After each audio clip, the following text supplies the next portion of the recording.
Hi friends, അപ്പോൾ ഇന്നലെ ഒരു ഡ്രോയിങ് കാണിച്ചിട്ടുണ്ടായിരുന്നു. ഇന്ന് നമ്മളെ ഇവിടുത്തെ ഈ സൈറ്റിലെ ഈ വീട്ടിലെ പാനൽ ബോർഡിൻ്റെ ഡിസൈനിങ് വഹിക്കുന്നുണ്ട്. ആ പാനൽ ബോർഡ് നമുക്ക് ഉണ്ടാക്കി കുപ്പിക്കുകയാണ് നമ്മൾ. അപ്പോൾ അതിന് വേണ്ട സ്പെസിഫിക്കേഷനും കാര്യങ്ങളൊക്കെ ചെയ്തിട്ടാണ് ഞാൻ ചെയ്യുന്നത് കേട്ടോ. അപ്പോൾ വരയ്ക്കാൻ തുടങ്ങുകയാണ്. അപ്പോൾ വരച്ച് കഴിഞ്ഞിട്ട് എന്തായാലും അതിൻ്റെ ഫൈനൽ ഔട്ട് ഞാൻ കാണിച്ചു തരാം ഫ്രണ്ട്സ്. അപ്പോൾ നമ്മൾ ഏകദേശം വരച്ച് പാനൽ ബോർഡൊക്കെ സെറ്റാക്കി വെച്ചിട്ടുണ്ട്. അപ്പോൾ രണ്ടാമത്തെ വീഡിയോയിൽ ഞാൻ കറക്റ്റായിട്ട് പറഞ്ഞുതരാം കേട്ടോ, എങ്ങനെ കൊടുത്തു എന്നൊക്കെ കറക്റ്റായിട്ട് പറഞ്ഞുതരാം. അപ്പോൾ നമ്മൾ നെക്സ്റ്റ് സൈറ്റിൽ ചെയ്തിട്ടുണ്ടായിരുന്നു. ആ സൈറ്റിൽ അതേപോലെ തന്നെയാണ്, കുറച്ച് ചെറിയൊരു മാറ്റങ്ങൾ വരുത്തിയെന്ന് മാത്രം, വേറെ വലിയ മാറ്റങ്ങളൊന്നും നമ്മൾ വരുത്തിയിട്ടില്ല. ഇതേപോലെയാണ് സംഭവങ്ങൾ വരിക കേട്ടോ.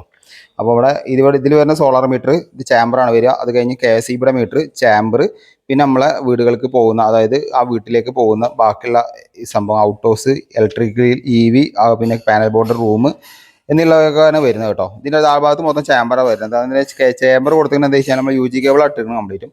അത് കൊടുക്കാൻ വേണ്ടിയിട്ടാണ് അടിഭാഗത്ത് ചാമ്പർ കൊടുത്തിരിക്കുന്നത്. അപ്പോൾ നമുക്ക് സ്പേസ് ആയിട്ട് ചെയ്യാൻ പറ്റും കേട്ടോ.